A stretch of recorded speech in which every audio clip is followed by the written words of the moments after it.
বিয়ের পর মেয়েদের শরীরে নানা ধরনের পরিবর্তন দেখা যায়। বিয়ের পর বলতে যখন স্বামী স্ত্রীর মধ্যে মিলন ঘটে তখন। যদিও আজকাল অনেক ছেলে মেয়েরাই বিয়ের আগেই সম্পর্ক করে ফেলে, তাই অনেক মেয়ের মধ্যে বিয়ের আগেই দেখা যায় সেই পরিবর্তনগুলো। বিজ্ঞানীদের মতে বিয়ের পর মেয়েদের শুধু বাহ্যিকই নয় বরং অভ্যন্তরীণ পরিবর্তনও দেখা যায়। আসুন তবে দেখে নিই একটি মেয়ের শরীরে কি কি পরিবর্তন আসে মিলনের পর।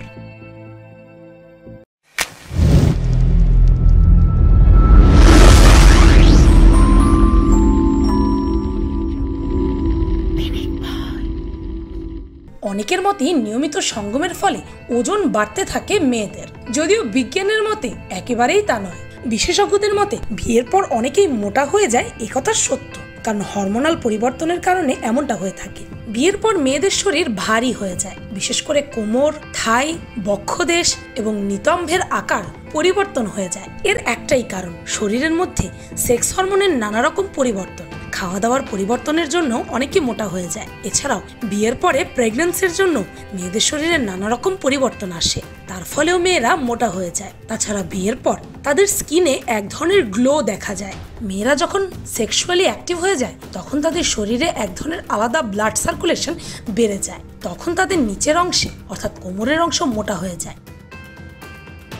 আর যখন মেয়েরা তাদের পার্টনারের সাথে শারীরিক সম্পর্ক করে তখন তাদের শরীরে এক ধরনের হ্যাপিনেস হরমোন ও সেরোটোনিন ও অক্সিটোসিন হরমোন রিলিজ হয়, যার কারণে তাদের স্কিন গ্লো করতে থাকে। এছাড়াও একটি বিশেষ সময় নারীদের পাশাপাশি পুরুষদের শরীরেও অক্সিটোসিন হরমোন অত্যন্ত বেশি পরিমাণে নিঃসরণ হয়। যখন স্বামী স্ত্রী পরস্পর হাগ করে, কিস করে বা যৌনমিলন করে, বিশেষ করে চরমতম সুখের সময়, তখন উভয়ের শরীরে অক্সিটোসিনের ক্ষরণ বেড়ে যায়। তাই একে ভালোবাসার হরমোন বলা হয়। এই হরমোনের প্রভাবে ভালোবাসার বন্ধন অটুট থাকে, ফলে তারা একে অপরকে ভালোবেসে 50 বছরেও সংসার করতে পারে।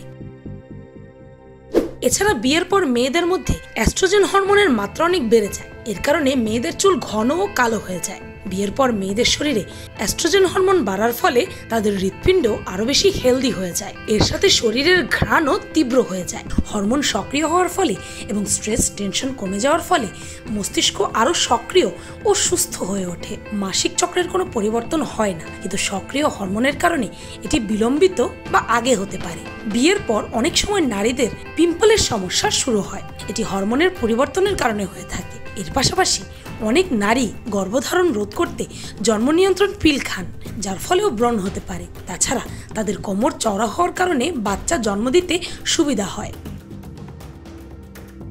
এবার সবার একটি কমন প্রশ্নের উত্তর দেব। আপনি যদি ভেবে থাকেন কেন বিয়ের পর নারীদের ওজন বেড়ে যায়, তার উত্তরে বলতে হয় স্ট্রেস লেভেল বাড়ানোর মতোই সহজ হতে পারে এটা। বিবাহ অনেক বেশি কাজ নিয়ে আসে এবং এর সাথে চাপও সৃষ্টি করে। এছাড়াও আপনি যদি যৌথ পরিবারের অংশ হয়ে থাকেন তবে আপনি আপনার স্বামী এবং আপনার শ্বশুর বাড়িতে সর্বোত্তম প্রভাব ফেলতে চান। ভালো বউ হতে হবে, এটা একটা অনেক বড় চাপ। তাই স্বামীদেরকে বলছি, একজন মেয়ে বিয়ে করার পর তার নিজের সবকিছু ছেড়ে আসে, তাই তার থেকে নতুন নতুন জিনিস এক্সপেক্ট না করে আপনার স্ত্রীকে খুশি করার চেষ্টা করুন। তার উপরে নতুন সিস্টেমে অ্যাডজাস্ট করে বসবাস করার চ্যালেঞ্জ রয়েছে, যা তার নিজস্ব চাপও নিয়ে আসে। এটি পরিচালনা করার সবচেয়ে সহজ উপায়গুলোর মধ্যে একটি হলো দুজনে মিলে স্ট্রেসগুলো ভাগ করে নেওয়া। আবার অনেক সময় দেখা যায় স্ট্রেস বেড়ে গেলে মানুষ বেশি পরিমাণে খাবার খায়, যা ওজন বৃদ্ধির দিকে পরিচালিত করে। স্ট্রেস শরীরের বিপাকীয় হারকে পরিবর্তন করে দেয়, ফলে মানুষটা যদি পরিমাণ মতো খায় তবুও তার শরীর তা হজম করতে পারে না আর ব্যাড কোলেস্ট্রল সৃষ্টি করে। বিয়ের ফলে মানসিক চাপ বেড়ে যায়। মূলত এ কারণেই বিয়ের পর মেয়েরা মোটা হয়ে যায়। বিয়ে সবার জীবনে একটি গুরুত্বপূর্ণ অংশ।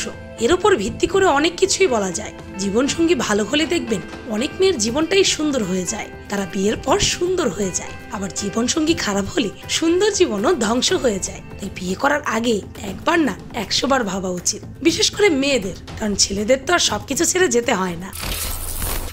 এই হচ্ছে আমার নতুন ব্লগ চ্যানেল র্যান্ডম ফাল্গুনি। এই চ্যানেলে আমি গতকালই একটি ভিডিও আপলোড করেছি, সেই ভিডিওটির লিংক এই ভিডিওর ডেসক্রিপশন ও ফার্স্ট কমেন্টে পেয়ে যাবেন। আজান মানে হচ্ছে টিচার, যেমন গ্রেনিশ পাথরের একটা বুদ্ধ মূর্তি।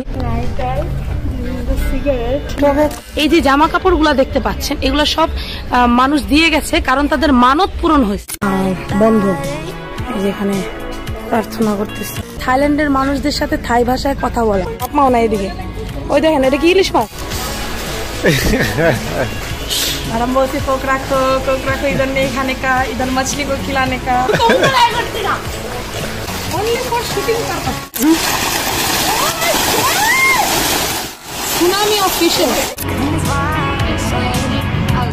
আর মনে করে দিছি এলাকা আমার গ্রাম পেয়ে গেছিল আবার হাসতা এনারই বলে দেশভক্তি চিকেন ইয়েলো রাইস স্কিনটা ছাড়ায় না okay I can try one তো কিছু যে আমরা খেলাম আমাদের বিল আসছিল ma'am the bill was 294 right